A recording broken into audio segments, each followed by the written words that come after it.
Today we're going to be answering the question, does Airbnb do long-term rentals? You've heard of Airbnb, but have you ever thought, do they do long-term rentals? Well, by the end of this video, you'll not only understand how to find and book long-term stays on Airbnb, but also know the unique advantages and potential drawbacks of choosing Airbnb for extended periods of time. What makes Airbnb a viable choice for long-term accommodations? How does it blend the comfort of home along with the ease of a rental service? I'll answer these questions and more by first defining what long-term rentals are and what Airbnb has traditionally been known for. Next, I'll explain what type of guest is a target for Airbnb on these long-term stays. And finally, I'll uncover how Airbnb adapts to the long-term renter's needs and the specific perks that they offer to enhance the renter's stay. So whether you're a digital nomad or you're relocating for work or you're just seeking a prolonged getaway, this guide will help you navigate your options with ease. So if you're ready, let's jump in and go.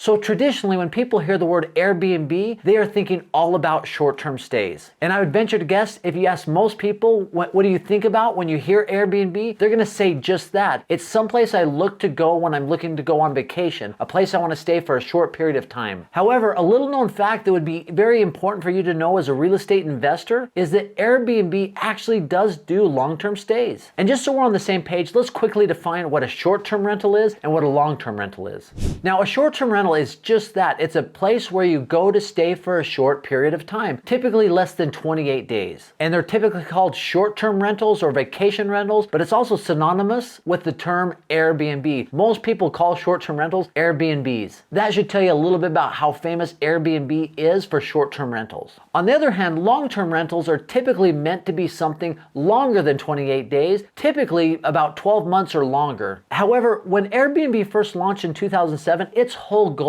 was to connect homeowners with travelers, and doing that by one simple app, Airbnb. And it gave homeowners the ability to make money on their home or a second home if they weren't staying there, and giving options to people that were looking to travel that wanted an experience so much different than staying at a hotel with an entire family where they could spread out and actually enjoy themselves and have the whole home to themselves and experience the area they were traveling more like a local rather than somebody cooped up in a hotel. And whether it's a tree house, a tiny home, or glamping, you just enter your destination on the app and it searches places for you to stay. But one thing I'm going to dive into in this conversation is exactly how Airbnb has looked to fill that void of having a place to stay beyond 28 days, but maybe less than 12 months. And here's the interesting thing is real estate is always innovating, which is one thing I love about real estate, but there's not really a market that satisfies the demand of somebody wanting to stay longer than 28 days, but less than a year. Now, don't get me wrong, there's midterm rentals, and these are a lot of times for people that are working in an area for 1, 2, or 3 months at a period of time, but there's definitely room and opportunity for disruption. So let's talk about some of the advantages of actually booking a little bit of a longer stay on Airbnb, maybe beyond 28 days. Well, number one, there are some significant discounts if you do that. On average, the nightly rate, if you book an Airbnb for 7 days or more, is typically 32% less than just a one-night stay. If you're there for a month or longer, that actually goes down by 46% compared to a nightly stay. You know, as I was doing a little bit of research on this, I looked into just what type of discounts are out there, and I found something really interesting. There was an example of a luxury 2-bedroom villa in Bali that rents out for $70 a night. But if you were to book that 2-bedroom villa in Bali, Indonesia for 28 days or more, the nightly rate goes from $70 down to $29. That is a significant discount by booking a longer period of time. So you might say to yourself, well, why in the world would a host do that? Well, this is exactly why they would do that. If they can get their house or their rental or their second home occupied for longer than just a few nights sporadically here and there, but completely booked up for an entire month or an entire 2 months, that is a 0% vacancy. And one of the challenges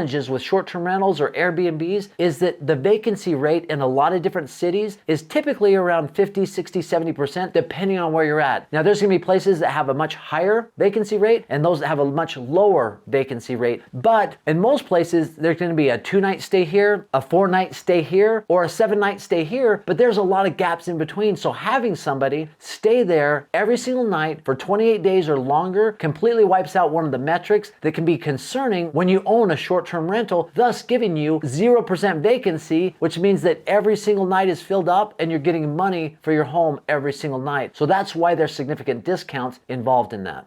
So I had a similar experience happen with myself on a short-term rental that I own up in Island Park, Idaho, close to Yellowstone. I actually own 2 short-term rentals up there, and I'll just tell you, during the months of mid-March to mid-May, it is almost a ghost town up there. The snow's just started to melt. The whole month of April is kind of a muddy mess up there, and then it starts to warm up, and then by the mid-May beyond, it's fantastic, it's great. There's a lot of people visiting up there. But during the month of April, I get very few bookings at that short-term rental up there, and I know that, and I factored all of that in, but we had something interesting happen this last April. I had somebody call me and say, listen, we have got a group of Polaris dealers that are looking for a place to stay all of April to go up into the high mountains and test out some snow machines. Could they stay at your place for 30 days? And if so, would you give us a significant discount? I absolutely jumped on that very quickly because I knew the power of being able to have somebody stay in my short-term rental and not have any nights vacant and giving them a discount for doing so. So it worked out perfectly. So I understood completely why somebody would offer a discount for a longer term stay, which Airbnb provides that solution. So now that we know some of the advantages and some of the really neat and cool things about Airbnb for long-term stays, what are some of the negatives? Are there any? Let's dive into that and find out.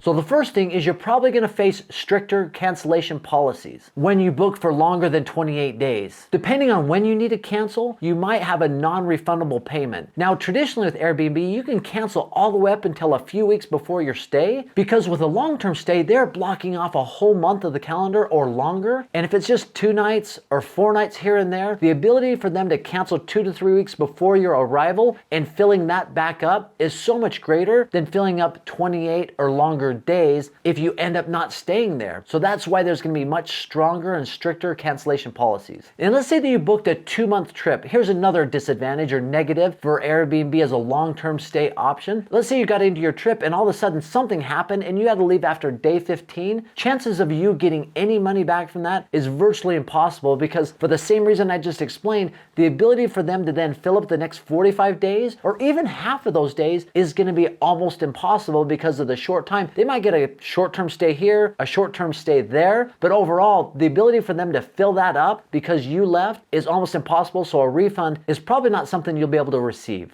And another potential negative is that Airbnb booking for a long-term stay is typically going to be a lot more expensive than traditional methods. Remember, when you're using Airbnb, you're exchanging convenience for cost. If you really are looking for someplace to stay over a long period of time, there probably are other platforms that will provide that to you at a much lower cost than Airbnb does. Now, are there discounts on Airbnb for longer stays? Absolutely. But is it cheaper than traditional methods on finding someplace to stay for a longer period of time? There isn't. And finally, Airbnb doesn't offer many loyalty or rewards programs. If you're a frequent traveler, I know a lot of times those reward points or loyalty points really add up and can make a significant difference in your travel at dates in the future. And so Airbnb really can be a viable option for long-term rentals, or it looks like there's potential disruption in the industry for somebody to meet those needs as we see more digital workers or people that want to work in one area for a period of time and then go to another place for another period of time because they have that flexibility in their work, or they can work remote. And so I would not be surprised if we didn't see something pop up in the near future which filled that void of a rental service between 1 month and 12 months. I think it's ripe for disruption. But as it stands right now, Airbnb does offer that, and there is convenience, but there is maybe a little bit more cost depending on where you go. But as you search out your options, know that Airbnb can be a viable option for you, and it served very well for us in one of our rentals as a longer term stay beyond just a few nights, and that we're super grateful. And this is what I've seen when it comes to Airbnb for maybe a longer term stay, but I'd be interested in what other services or what your experience has been with Airbnb as a longer term alternative. So please comment below, let's engage in a conversation. And as always, just for visiting and stopping by the page, I've got a free gift for you. It's aaronsfreetraining.com. Just click on the link below. It is a short-term rental calculator where you're going to put in all of the income, expenses, purchase price of the home, and it's going to spit out to you whether it's a good deal or not. It does all that analysis for you very quickly, and so you can spend your time finding more properties. Once again, thanks for stopping by. Have an amazing day.